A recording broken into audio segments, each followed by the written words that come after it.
sharp, F sharp. So what's for dinner, dear? Okay. So what's for dinner, dear? Well, aren't those words just music to your ears? What's for dinner, dear? Hold on. What's for dinner, dear? The words you long to hear. It's the mating call this year. Can't you hear my stomach roar? What's for dinner, dear? What's for dinner, dear? What's for dinner, dear? What's for dinner, dear? Powerful words. I wonder who invented that wonderful phrase. You realize the number of dinners cheerfully prepared by women as a reflex response to what's for dinner, dear? Figure 50 million families times 365 days, that's like 18 billion.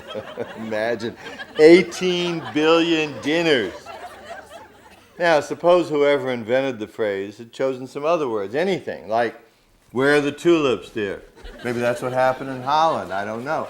Maybe in Dutch, the word dinner means tulip. So when Hans goes to his little Dutch cottage and trumpets to Vera, what's for dinner, dear? She rushes out and plants another 100 tulip bulbs. Maybe that's what happened in Holland. I don't know. Is there anyone here from Holland? Anyone? No? Oh, there you have it. Is there anyone here from Cuba? Huh? Cuba? Anyone? Is this mic working? Are you aware that in Cuba, you can't even say the word papaya unless you mean to say a woman's privates? Why? Because that's what papaya means in Cuba. So they actually renamed the fruit, which is like renaming the moon because people use the word moons for, well, you know. Anyway, imagine if no one had renamed the fruit. They could never refer to it. A man goes to a market and says, I want 5 pounds of those over there. No, not the peaches. No, not the mango. Not the guava. No, I just need 5 pounds of woman's privates. That's a lot of women. So what did they rename it?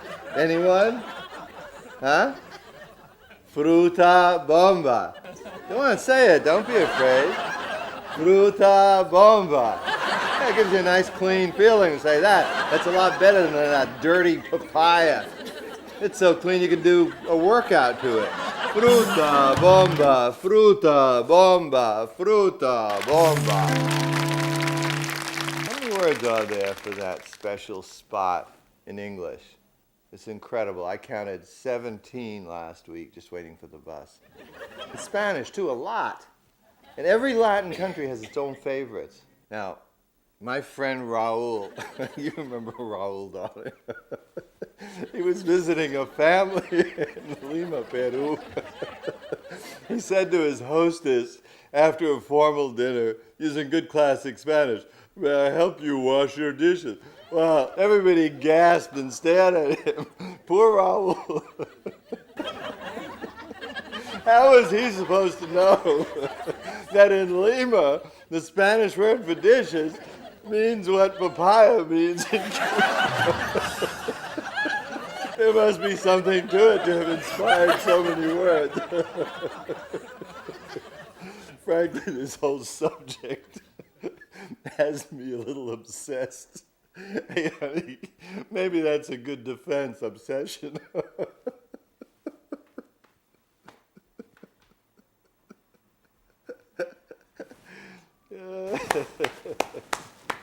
Yeah.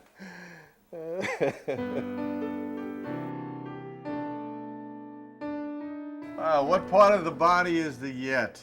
You don't know? Well, the police report will say the knife was in her yet.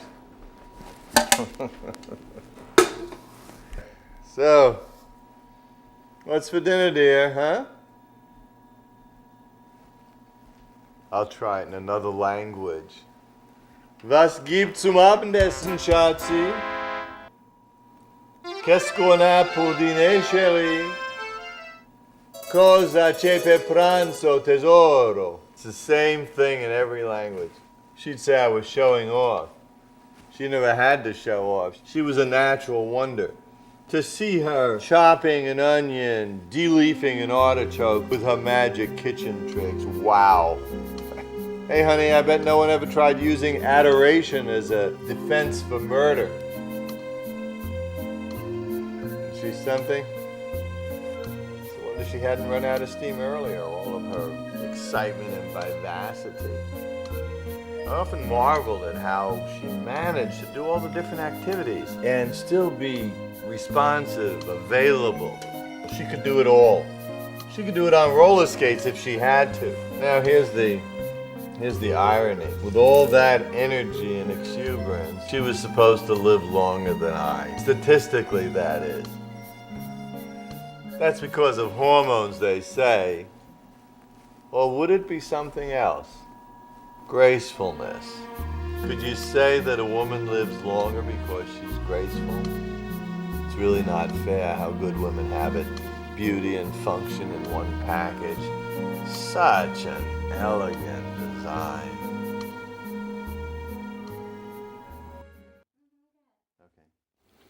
A case in point. I saw this woman today. She was almost pretty, but she had on an awful outfit. She had lime green shoes, Kelly green tights, coat, gloves, and a teal hat. Her hairdo, her makeup were just awful. She had taken a perfect creation of God and done everything in her power to violate it. But when I pierced her with my X-ray eyes, I could appreciate her delicate facial structure, her melon breasts, her eternal hips, and I could imagine her intricate yet simple flower that could hardly be denigrated even with the most willful perverseness. Then it occurred to me that those breasts and that glorious flower between her legs aren't there merely for some jerk's amusement, but rather are designed for, capable of bringing forth life. I was staggered. I couldn't believe it. I wanted to hire an orchestra and put it in her apartment. And when she arrived home and opened the door, they would play this glorious music celebrating her godlike potential.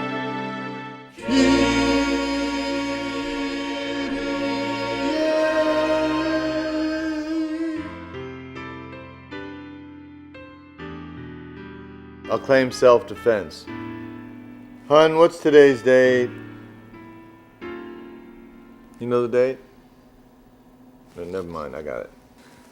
On the evening of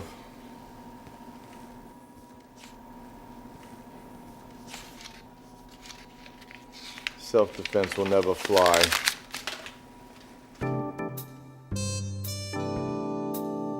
How about jealousy as a defense, dear? I mean, Othello was something of a hero. Too bad Lisa wasn't unfaithful. That would have made it a crime of passion. Is that still in effect? I doubt it. Guy can't get away with anything nowadays. And to think that as recently as the spring of 1920, women weren't even allowed to vote. Now they got all kinds of rights. I mean, they run for office, they control the wealth, they hail cabs like they own the city. I've always been faithful to Lisa. It's that great familiarity that's got me hooked. Familiarity and that she's inscrutable. I mean, that's a winning combination. It's like bluefish.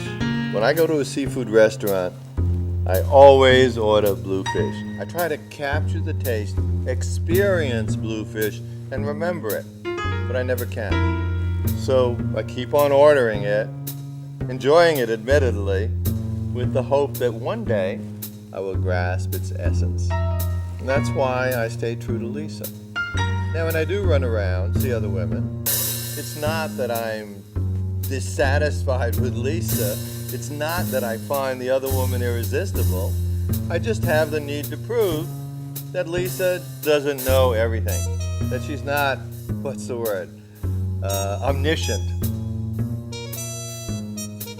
Women don't have much to be jealous about with a guy's love affairs. The guy finishes, pulls up his pants, it's all over. He takes a shower, he can't even remember her name. But when a woman has an affair, she can recall the whole evening, her body trembling and twitching for days. Now that is a response worth being jealous of. In fact, I'm jealous of you even when you're with me. I'm embarrassed to admit that. How you quiver and feel everything oh so fully, and by contrast, I feel like a Cub Scout trying to unravel a complicated knot or whatever it is that Cub Scouts do when they're not abusing themselves. And like in a bad dream, can never work it out. I do try though, but it's like the joke of the midget who had a tool 2 foot long. He went to the doctor for a checkup. Doc was amazed. He asked him, "My good man, what length does it achieve when you become aroused?" The midget answered, "I don't know, I always faint." Well, that's what happens to me. We make love, I blank out, I have no memory. I'll never make it to Boy Scout. This is really good, Lisa, talking openly like this. Doesn't get any better than this. I'd like to ask you a simple question, Lisa. I want you to think carefully before you answer it. The question is, who's more important, you or I?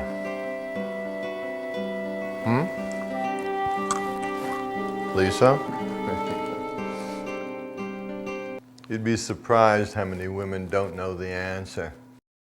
But that's how I feel. You always want to know how I feel? I feel diminished, I feel infantilized once a month when you and the moon write history together. I am relegated to an insignificant, unsuccessful sperm head while you get to groan and swell and ebb and flow like a queen, announcing once again the death of your ovum, not due to your failure, but due to mine. I mean, I think jealousy is a very viable defense.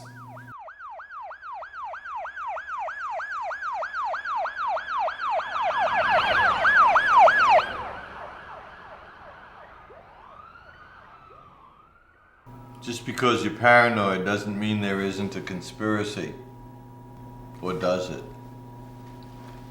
How is it that women communicate so well with each other that they all know the same things?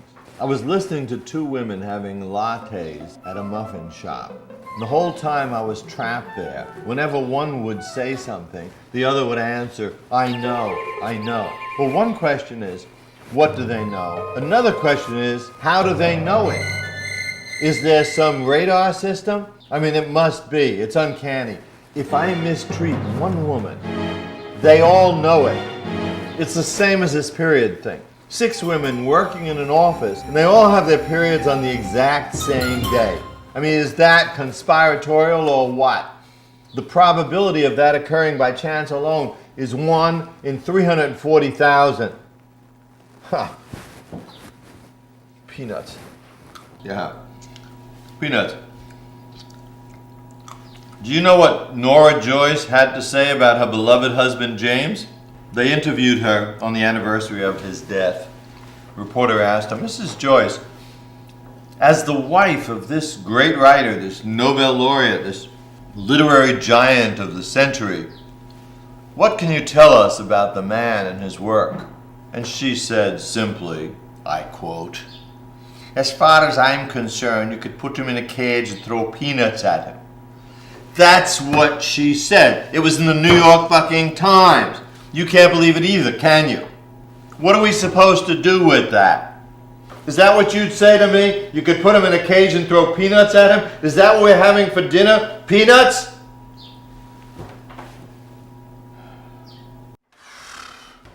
I mean, what's going on? Did she expect me to sit in a cage with Jimmy Joyce eating peanuts? I mean, something had to give. And whatever I've done, it's not my fault.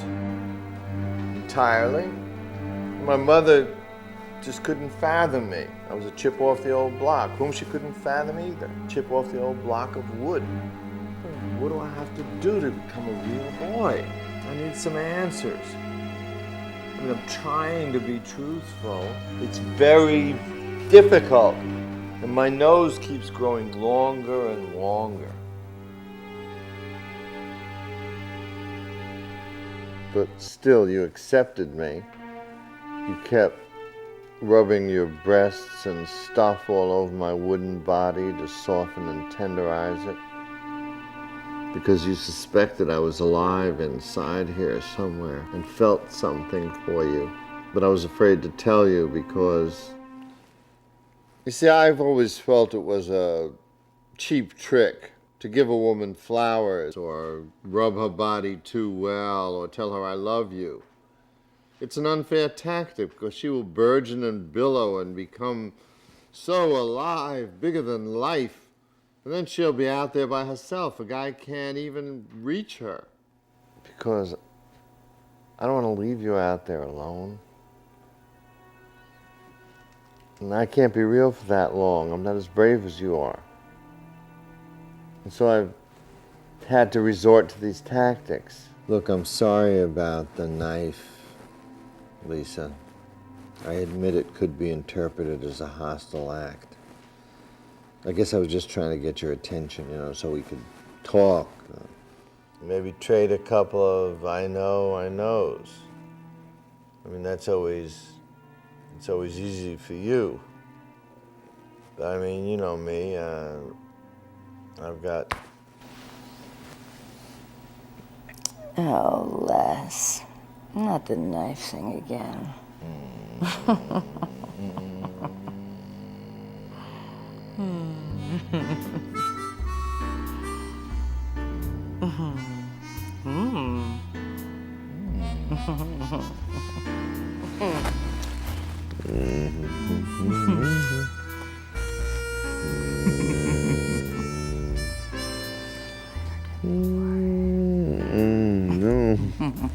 No.